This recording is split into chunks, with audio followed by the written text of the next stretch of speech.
No Ideias da Aldeia de hoje, eu vou conversar com dois médicos, o Dr. Antônio Carlos Vendetti e a doutora Valéria Paiva. Eles fazem parte da equipe da UNACOM, Unidade de Assistência de Alta Complexidade em Oncologia, o chamado Hospital do Câncer. Dr. Vendetti, doutora Valéria, é um prazer recebê-los no Ideias da Aldeia. Prazer é nosso. Bom, o Hospital do Câncer tem mais ou menos 2 anos e meio, já recebeu mais ou menos 2.000 pacientes. Eu queria saber um pouquinho assim de um balanço que poderia ser feito desse tempo até aqui. O hospital inaugurou em junho de 2007 com uma previsão de atendimento estimada pelo Instituto Nacional do Câncer de 600 pacientes ao ano. Na verdade, quando a gente concluiu 1 ano de atendimento, a gente já tinha 1.300 pacientes cadastrados no hospital, entre adultos e crianças. A gente já realizava todos os tratamentos de câncer, todos os tipos de câncer eram tratados aqui no estado. A gente eliminou o famoso TFD, a necessidade do TFD. Eliminou totalmente? Totalmente. Hoje a gente tem ainda, se a gente for ponderar, menos de 1% do que existia antes de 2007. Mas o que a gente hoje manda para fora, para outros centros, são coisas que a gente não tem condição de fazer aqui, pela complexidade não da oncologia, mas pela falta ainda de estrutura de outros serviços, né? Então, principalmente são os transplantes de medula óssea, embora a gente tenha planos de se implantar isso no futuro aqui, hoje a gente não tem condição laboratorial, nem estrutural para a gente estar fazendo, e nem uma necessidade tão grande de número de pacientes. Hoje o Hospital do Câncer tem mais ou menos 2.130 pacientes cadastrados, todos eles são portadores de câncer, de neoplasia, são moradores do estado do Acre e de regiões vizinhas.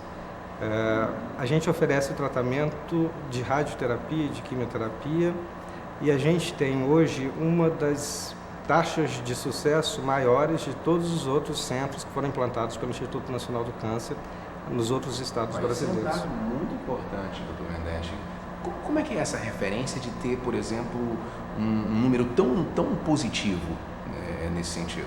A gente que circula pelo país, né, e se encontra muito com colegas de outras regiões, a gente fica surpreso, porque primeiro, quando nós chegamos aqui no estado, não se existia nem paciente portador de câncer residindo aqui. Todos esses pacientes iam para fora, faziam seus tratamentos prolongados lá fora e voltavam ou curados ou às vezes mortos, né? E isso era muito ruim. A gente teve que lutar contra uma sociedade inteira para embutir na cabeça de todo mundo que isso aqui poderia fazer tratamento de câncer, um tratamento de qualidade. A gente teve que... Conhecer aquela ideia de que santo de casa não faz milagre. Embutir isso na cabeça da sociedade médica, inclusive. E em 1 ano, 1 ano e meio, a gente eliminou o TFD e conquistou a confiança da população. Hoje, a gente não só conseguiu isso em 2 anos e meio, mas a gente conseguiu o reconhecimento do Instituto Nacional do Câncer. A gente foi eleito, escolhido como a melhor unidade de alta complexidade de oncologia em gestão pública e hospitalar. A gente foi indicado para a Fundação Getúlio Vargas, no Rio de Janeiro, como referência para ser elaborado um estudo de gestão para que esse modelo seja implantado em outros estados.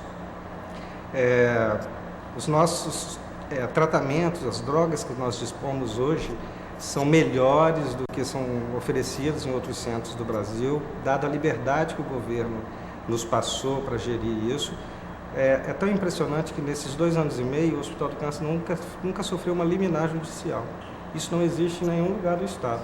E que vale ressaltar esse sucesso também, que o tratamento que é feito são tratamentos internacionais, protocolos que são realizados na Europa, nos Estados Unidos, né? Então a ideia é, ao invés do paciente sair da sua família, do seu convívio social, né, é trazer isso para que tudo seja feito aqui da melhor forma. Isso também é um elemento importante no tratamento, né, doutora? Porque essa aproximação com a família, até com o seu ambiente, né, com a sua cidade, com os seus amigos, é importante no tratamento. Talvez esse tenha sido o maior impacto, né, das pessoas poderem tratar em casa, principalmente criança, que o tratamento chega a durar 2 anos e meio. Então as famílias mudavam, para as crianças, para os adolescentes, mudavam completamente o convívio, né? Fora o impacto socioeconômico. E tanto que as famílias foram aceitando isso e foram repassando, né? A propaganda acabou sendo feita de paciente para paciente e eles tiveram uma aceitação excelente, né? E o número de pacientes foi aumentando. Na verdade, era uma previsão epidemiológica bem inferior da verdade, porque não se tinham os dados realmente de câncer do estado, visto que todos os pacientes saíam, né? E hoje o Acre faz parte da rede de câncer no Brasil, né? Os dados epidemiológicos vão ser inseridos no Brasil. Agora, em 2 anos e meio, a expectativa era de tratar alguns casos ou já de uma amplitude tão grande como se vê agora? Então, quando eu cheguei aqui, a ideia original que foi repassada para mim na época é que essa unidade seria uma unidade para tratar os principais tipos de câncer incidentes no Acre, porque eles tinham um medo muito grande, primeiro, que o hospital não conseguisse avançar no volume de casos que iam surgir, e segundo, que o custo terapêutico ia ficar muito alto. Então, era uma coisa que tinha sido planejada, mas não existiam pessoas como especialistas como nós para orientar quais eram os protocolos, as medicações, para ter um cálculo de custo. Tanto que, ironicamente, né, quem chegou primeiro fui eu, e os primeiros que começaram a ser tratados foram as crianças, né, que o câncer é mais raro na infância. Então, demorou 6 meses até o Antônio chegar e a gente vê a demanda. Exato. E começar a funcionar realmente. Era para ser os casos mais frequentes e começou pelos mais raros. Quando a gente chegou, a gente viu que, na verdade, quando eu abri a primeira vez o estoque de remédios, eu não tinha o arroz com feijão, mas eu tinha filé mignon e salmão. Então eu falei assim, eu não posso mandar um paciente sair daqui se eu tenho melhor, então nós tivemos que buscar a compra do arroz com feijão e do sal. E a gente conseguiu em 30 dias encher o hospital de remédio e a gente no primeiro mês já tinha feito 190 quimioterapias de funcionamento. Hoje, para você ter uma ideia, o Hospital do Câncer já realizou 9.800 sessões de quimioterapia e hormonoterapia e 58 aplicações de radioterapia ao longo desse tempo de funcionamento. É uma coisa que ninguém nem imaginava. A gente tem dia que o hospital, a sala de quimioterapia, ela roda na sua totalidade em 3, 4 vezes durante o funcionamento do turno. A radioterapia, a gente às vezes tem que estender horários ao longo da noite para a gente poder estar dando conta desse atendimento. E quais são os casos mais comuns de câncer aqui no estado? O estado do Acre ele é um pouco diferente do resto do Brasil, né? A região norte é um pouco diferente. A gente tem uma incidência de câncer mais prevalente, diferente das populações de São Paulo, do Sudeste, e a gente tem uma incidência de câncer em paciente adulto muito mais jovem do que a gente encontra na mediana do resto do Brasil. Por exemplo, câncer na mulher, né? Se você for qualquer ponto do mundo, qualquer lugar do Brasil, o câncer incidente principal na mulher é o de mama. Aqui não. Aqui não. Aqui, quando eu tenho 300 casos de câncer de mama, eu tenho 450 de colo uterino. Câncer de colo uterino aqui, ele tem uma incidência muito maior do que em qualquer outra região do Brasil.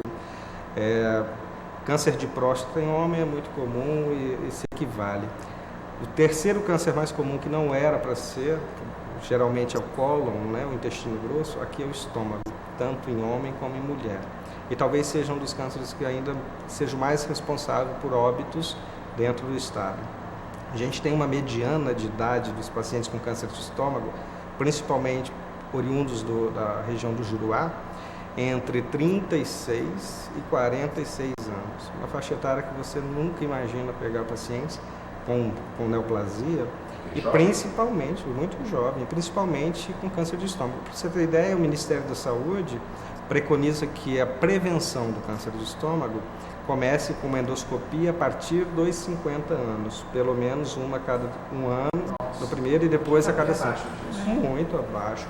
Se a gente for fazer o trabalho preventivo aqui, a gente vai ter que reduzir esses protocolos significativamente. Agora, essas referências assim, tem muito a ver com o ambiente, porque você diz assim, O que se tem aqui é diferente do que se tem em São Paulo, que consequentemente deve ter diferença no Nordeste.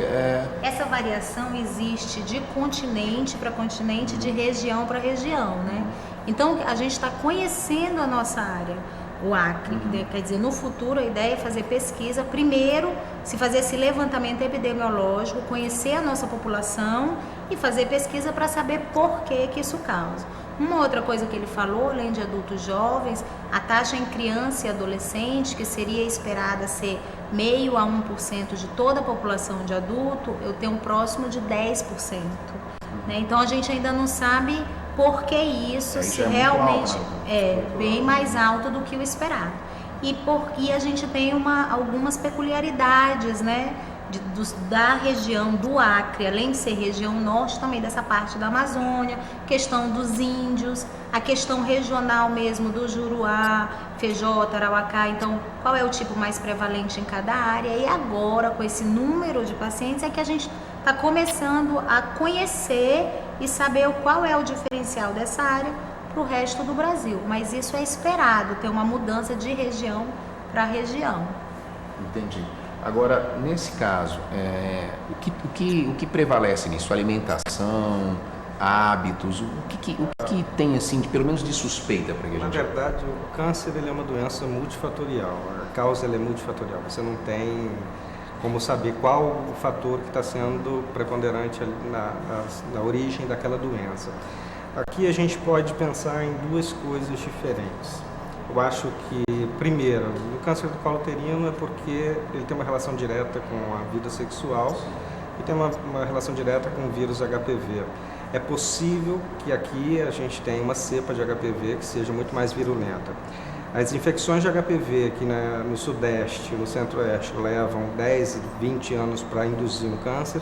Aqui a gente já teve paciente com 17 anos com câncer que teve relação sexual aos 14. Então você tem 3 anos apenas de evolução. Se a gente for avaliar a questão do câncer de estômago e de algumas outras coisas, a gente pode pensar realmente na alimentação e talvez alguma coisa originária do solo, porque a gente tem o rio, ele é barrento, é um rio de água marrom, envolvida de solo, o peixe está ali, a mandioca está ali, então talvez alguma coisa, alguma concentração elevada, seja de nitrosamina ou alguma outra substância cancerígena que esteja nesse solo, que fertilize inclusive esses alimentos, possa estar se acumulando na mucosa do estômago e via produzir um câncer mais precoce. Mas isso são especulações. Em criança, também a causa é principalmente genética, né? Mas uma coisa que chama a atenção, principalmente nos adolescentes, é isso, tumores muito raros na infância, que a gente tem um índice alto, né? Aparentemente tumores muito agressivos, que não seriam esperados, e talvez tenha essa relação multifatorial aí da região que a gente ainda não sabe exatamente o que é. E por que a região do Juruá? Uma concentração de fatores? Não, na verdade isso foi um achado. A gente começou a observar porque os pacientes são pacientes muito semelhantes e todos vindo do TFD daquela região de Cruzeiro e de Feijó. Então, alguma coisa específica naquela região, eu não tenho tantos pacientes, por exemplo, aqui em Rio Branco, a Brasileia, a Sena Madureira, que tenham incidência de câncer de estômago jovem. Lá não, lá eu tenho uma incidência muito maior. Aqui eu tenho muito mais câncer de colo uterino, câncer de mama. Lá eu não tenho tanto câncer de mama, tenho de colo uterino, mas tem muito de estômago. Então tem uma divisão dentro mesmo do estado e a gente ainda não consegue entender. A gente sabe que existe, mas não consegue compreender qual a origem disso. Verdade, doutora Valéria, nós vamos fazer um breve intervalo, mas vamos continuar a nossa conversa no próximo bloco. Não saia daí, o Ideias da Aldeia volta daqui a pouquinho.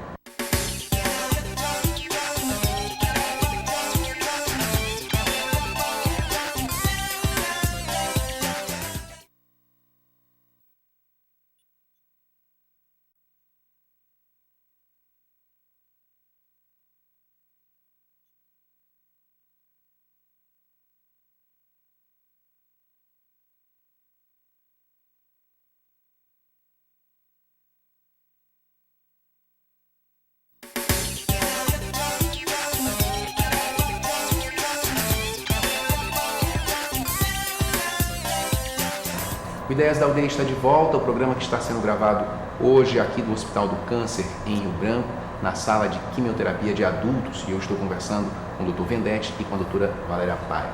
Doutora, eu vou abrir esse bloco com a senhora falava anteriormente do alto índice de câncer em crianças, que é uma particularidade aqui do estado. Quais são os mais frequentes? Quais são os casos mais comuns? Diferente de adulto, mantém-se, né? Então, mais comum, 30% de todos os casos na infância e adolescência são as leucemias agudas, que é a leucemia linfóide aguda, que chega até ter mais de 80% de chance de cura, né? Seguido pelos tumores cerebrais e pelos linfomas. Além disso, tem os tumores ósseos, tumores abdominais, etc. E como eu falei, além de chamar a atenção o número, chama a atenção também a frequência de tumores raros na infância que aparecem em adolescentes.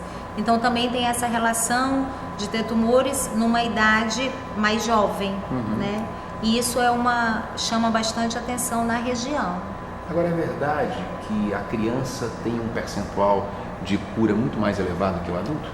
Isso é verdade. Então, a taxa de cura de qualquer tipo de tumor na infância pode chegar em torno de 70%.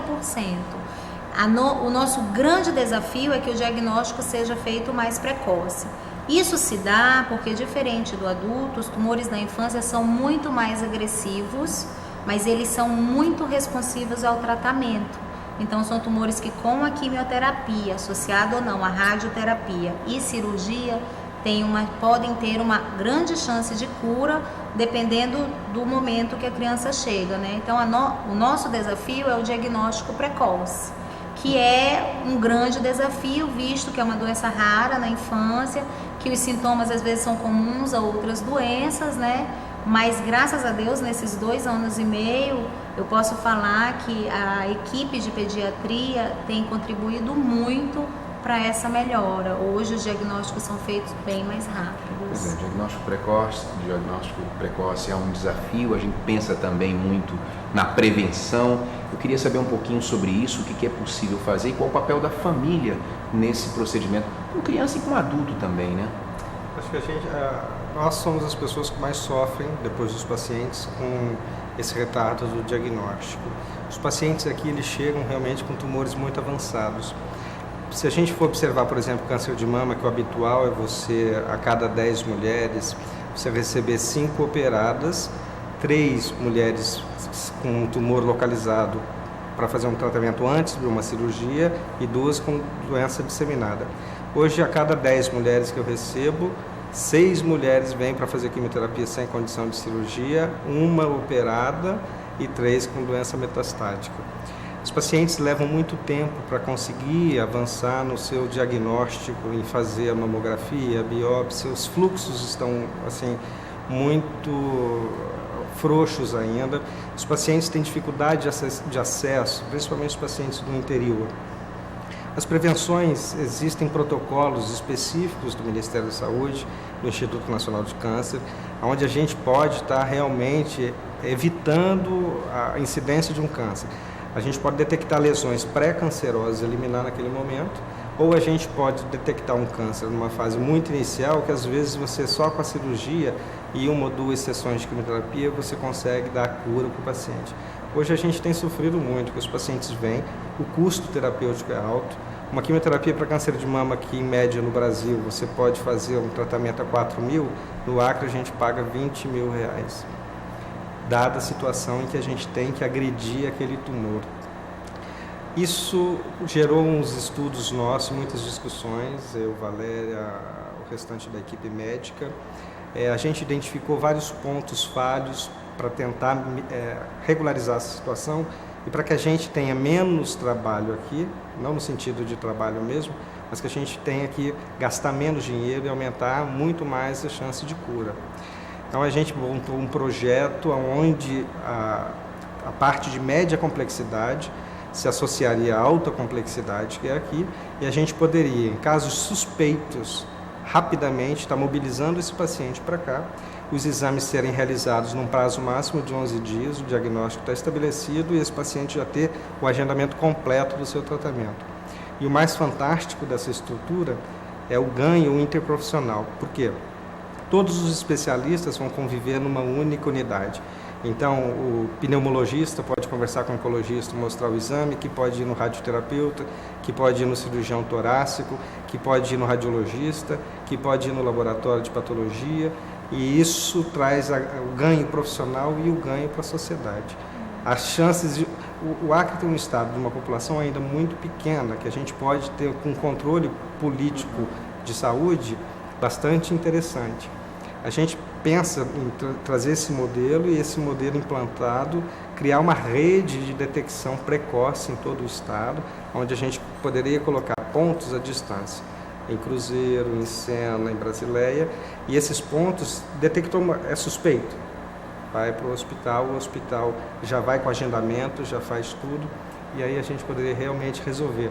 É triste para nós pegar paciente com câncer de colo uterino avançado, um estágio já comprometendo a pelve, ainda tem uma chance de cura, mas de 35%, diferente daquela paciente que chega com uma lesão pequena, que vai fazer o mesmo tratamento que essa outra, mas que tem uma chance de cura de 85 anos. E essa mulher tem 26 anos, ter 5 filhos e ter um de 2 meses. E você vê e fala, você queria que isso não tivesse chego nessa situação, que você pudesse ter quando envolve criança, por exemplo. Então, o Vendete está falando desse sentimento quando você vê uma situação que poderia ter sido muito melhor aproveitada, se diagnosticada precocemente, mas com criança, o profissional deve sofrer muito mais. Porque criança, o câncer é uma doença muito social, né? Então qualquer paciente já tem o envolvimento da família, dos amigos, já envolve a sociedade. Com criança isso é muito maior, né? Então o desespero da mãe, o desespero de um pai, de querer descobrir o que tem, isso acelera o processo, né? Mas como eu te falei, os tumores são bem mais agressivos, né? E que teria uma chance de cura.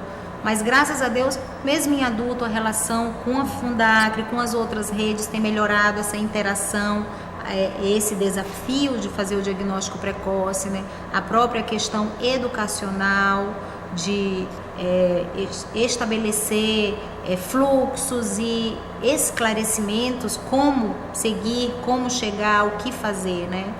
E em criança, eu nesse período, por ser uma cidade pequena, a equipe de pediatras, né, até mesmo ortopedistas, etc., ser pequena, a gente tem um contato direto, então eu tenho a dizer que já melhorou muito. O que depende às vezes é a questão do acesso, mesmo pela distância dos municípios e etc. Um ambiente para criança, porque eu acho que muitas delas nem entendem porque estão aqui, né?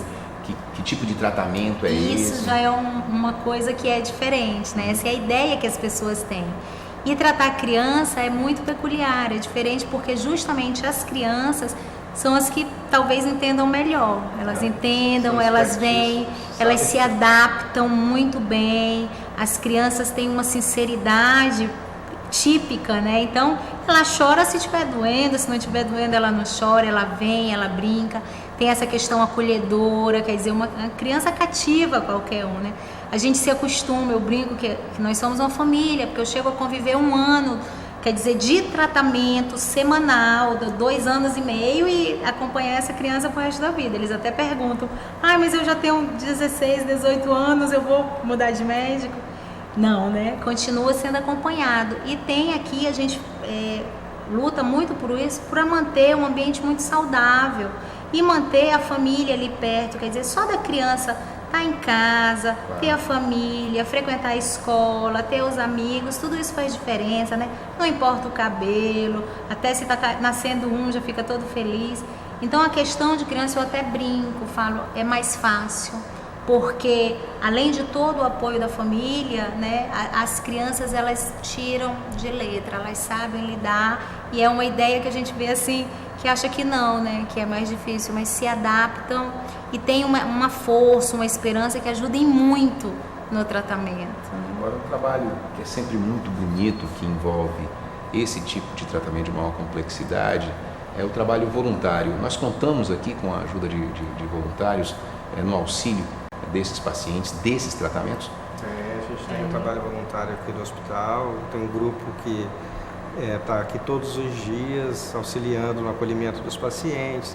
trabalhando a parte de atividades ocupacionais, de artesanato, na recepção. Então, os pacientes, quando estão aguardando seu tratamento, sua consulta, estão fazendo pinturas, bordados, imãs de geladeira, pintando tela, brincam com as crianças. A gente tem um setor que é a brinquedoteca, que é um setor bastante interessante, onde tem livros, DVD, vários brinquedos, jogos pedagógicos. Tem uma professora, uma pedagoga que é cedida da Secretaria de Educação para cá, que fica educando essas crianças, criando situações para que elas esqueçam um pouco do que está sendo feito, do que está acontecendo. Elas organizam festas. Nós tivemos aqui no aniversário do hospital um desfile de lenço de mulheres em quimioterapia, todas bonitas, maquiadas, cada um com um lenço diferente, músicas, pacientes que cantam e vêm cantar. Então, assim, a gente tenta quebrar ao máximo esse ar de tristeza e das paredes frias e geladas dos ar-condicionados ligados. Isso. Sim, isso é excelente. E essa questão do voluntariado vem crescendo, né? Vai crescendo devagarzinho, mas vai mobilizando. A ideia é aumentar, é ter muito mais. Mas já tem pessoas que aparecem, que ajudam de uma forma ou de outra, né? O serviço social também ajuda muito. Então, esse serviço voluntariado, ele tende a crescer muito, que é o que a gente espera, né? Quer dizer, o envolvimento da sociedade na ajuda ao próximo, né? Isso mesmo, celebrar a vida. Quer dizer, o que a gente pode dar é muito além de remédio, né? A gente pode dar amor, pode dar dignidade, atenção, esperança e a solidariedade de ajudar as pessoas que às vezes precisam de tão pouco para determinadas outras pessoas, né? E que a gente está disposto a aumentar cada vez mais essa equipe de voluntariado. Bom, eu sei que, por incrível que pareça, muita gente ainda não conhece o hospital e o tipo de tratamento que é oferecido aqui. Como é que é esse processo de divulgação das ações do hospital em si? A gente sempre contou muito com a imprensa ao longo da existência do hospital. Todos os eventos que existiram, entrevistas voluntárias, a gente tem divulgado bastante. Mesmo assim, a gente sabe que nem todo mundo sabe da existência do hospital. Às vezes as pessoas sabem, inaugurou um hospital, mas para alguns ainda aquilo ali é uma agência de viagem para você ir lá pegar passagem e sair daqui para outro centro para fazer o tratamento. Na verdade, não. A gente tem um dos maiores hospitais hoje, não em volume, mas em qualidade do Brasil. Isso é que tem que ser divulgado. A gente é reconhecido pelos outros centros do Brasil, pelo Ministério da Saúde. A nossa quimioterapia aqui é diferente de uma quimioterapia do Araújo Jorge, em Goiânia, é diferente de uma quimioterapia do Instituto Nacional do Câncer, no Rio de Janeiro. Nós temos uma diversidade de medicações que você não vai encontrar lá fora, a não ser que você entre com uma liminar judicial. A gente tem caixa de remédio para adulto de pacientes modernos, produzidos nos Estados Unidos, que uma caixa custa R$13 mil para ele tomar em comprimido por um mês. Nosso setor de radioterapia, ele não faz uma radioterapia como é feita em outros lugares do interior do Brasil, onde você radiografa um paciente, faz um raio-x e aplica em cima de planos bidimensionais. Nós não, nós temos um tomógrafo, foi fabricado na Alemanha, especificamente para o Acre, encomendado pelo INCA, é um Philips Brilliance de última geração, onde o paciente, antes de fazer a radioterapia, entra nesse tomógrafo, é localizado especificamente onde está esse tumor. Esses dados são passados para os computadores de planejamento do aparelho de radioterapia e lá ele é calculado em três dimensões para que você faça a radioterapia mais eficaz e que você não ataque tecidos e órgãos vizinhos. O nosso tratamento radioterápico hoje é um tratamento de primeiro mundo, de centro, muito maior do que, muito parecido com o de São Paulo, com o do Rio de Janeiro. A gente faz braquiterapia, que nem todos os estados brasileiros têm. A gente até brinca, o Pará, que recebeu muitos pacientes, o Pará tem seis máquinas de radioterapia encaixotadas, que foram compradas, inclusive algumas delas pelo INCA eram para vir para cá, e acabou que foram para o Pará há 8 anos, elas continuam encaixotadas, a radioterapia está quebrada. A gente tem recebido muitos pacientes do Pará para vir de TFD para o Acre para fazer a radioterapia aqui. Então a gente tem um hospital que dá um tratamento completo para todo mundo e que se alguém tiver um parente ou uma suspeita de câncer na família, esse paciente e esse familiar pode ter certeza de que ele vai ser muito bem acolhido e muito bem tratado nessa unidade. Para fechar nossa conversa, quais são os novos desafios do Hospital do Câncer? Então, a expectativa, né? Os desafios, a gente já falou, é isso mesmo, de fazer uma divulgação maior, de ter uma integração maior, o diagnóstico precoce, né? E a gente está muito feliz que já foi aprovada uma ampliação do hospital, né? Então, porque a gente vai poder atender mais a questão de laboratório mais específico, exames mais específicos, vai ampliar também não só a questão de laboratório, como também de biópsia, vai ampliar em enfermaria, então fazer com que o hospital cresça ainda mais para atender todo mundo da melhor forma possível. Esse projeto que o governador Binho autorizou, a Secretaria de Saúde se envolveu em conseguir recursos, ele vai mais ou menos quadriplicar o tamanho do hospital.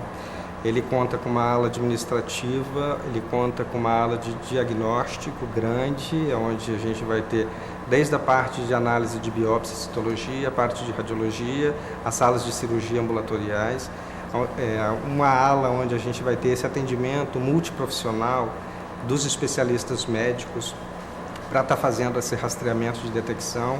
Então, hoje o paciente só entra aqui se ele tiver câncer biopsiado. A partir desse momento, o paciente vai vir quando ele tiver uma suspeita. E aí ele vai poder estar dentro desse centro inteiro acontecendo, realizando seu diagnóstico. E ainda conta com dois andares de enfermaria, onde a gente vai criar um centro para transplante de medula óssea autólogo. Acho que outra coisa interessante que a gente vai trazer agora, que a gente está buscando junto com o Instituto Nacional do Câncer, é a criação da residência médica, a especialização de médicos em oncologia clínica e em radioterapia. Isso era uma coisa que eu nem imaginava quando eu cheguei aqui, muito menos agora. Então, a gente passou a ser um estado que trata câncer, todos os cânceres. É o estado que tem o melhor hospital em gestão de câncer do Brasil. E agora a gente vai partir, então, para a formação profissional, se juntando a uma quantidade muito pequena de hospitais de câncer dentro do país. Acho que a última coisa é trazer as pesquisas clínicas para cá. A gente já está em negociação com alguns laboratórios internacionais para que a gente traga remédios que ainda não estão sendo usados no Brasil, que ainda não são patenteados, mas que a gente possa oferecer para os pacientes que estão no Acre em situações especiais, situações diferentes, que hoje a gente não tem mais o que oferecer às vezes, o paciente já progrediu, mas que existe uma esperança, uma medicação nova sendo testada. E por que não testar com a população da Amazônia? Nenhum estudo médico oncológico no mundo inteiro incluiu um paciente amazônico. Será que é diferente? Se o câncer é diferente, talvez as reações, as respostas sejam. Então, acho que assim, as perspectivas são maiores, talvez, do que nós dois consigamos acompanhar uma equipe pequena, mas a gente se desdobra em muitos para a gente concretizar todo esse sonho que a gente construiu. E aí partir para a pesquisa, né, e saber exatamente isso, como prevenir, como evitar, né, e da melhor forma tratar.